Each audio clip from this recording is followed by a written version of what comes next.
ഇപ്പോൾ ഹൊറൈസണിലൊരു മീറ്റിംഗ് ഉണ്ടായിരുന്നു, ഞങ്ങളൊക്കെ പോയി. അപ്പോൾ സാലറി ഡിസ്കസ് ചെയ്യാനായിട്ട് എന്നെ വിളിച്ചു. അപ്പോൾ എൻ്റെ അടുത്ത് പറഞ്ഞു, സാലറി ഒന്നും നോ ബാർ, സാലറി ഒന്നും ആലോചിക്കുകയേ വേണ്ട, എത്ര രൂപ വേണമെങ്കിലും പറഞ്ഞു തരാം, പക്ഷെ സഹോദരിയായിട്ടൊന്നും കാണാൻ പറയരുതൊന്നും.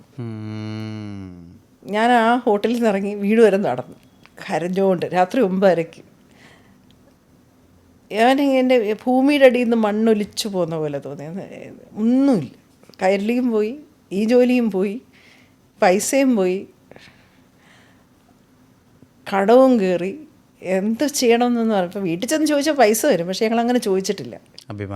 അഭിമാനത്തിൻ്റെ എല്ലാം സതീശനുള്ള ഒരു റെസ്പെക്റ്റും കാര്യവും, സതീശനെ കല്യാണം കഴിച്ചത് അതങ്ങനെ.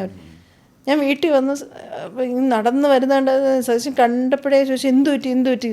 അപ്പം ഞാൻ പറഞ്ഞു ഇങ്ങനെ ഒരു സാഹചര്യം ഉണ്ടായി സതീശ, എല്ലാം പോയി, എല്ലാം ഭയങ്കര മോശം അവസ്ഥയാണ്. സതീശൻ പറഞ്ഞു നിങ്ങൾ ജോലിയൊക്കെ മതിയാക്കി വെച്ചേ, പൈസയൊക്കെ ഞാൻ കണ്ടുപിടിച്ച് തരാം, പൈസയൊക്കെ നമുക്ക് കടമൊക്കെ തീർക്കാം, നിങ്ങളൊന്നും ചെയ്യേണ്ട, നിങ്ങൾ കുറച്ച് ദിവസം റെസ്റ്റ് എടുക്കുക, ഒന്നും ചെയ്യേണ്ട നിങ്ങൾ. ഞാൻ മുറിക്കകത്ത് തന്നെ അങ്ങനെ ഇരുന്നു, മണ്ണും വെച്ചു, അല്ലാതിരുന്നപ്പോഴത്തേക്ക്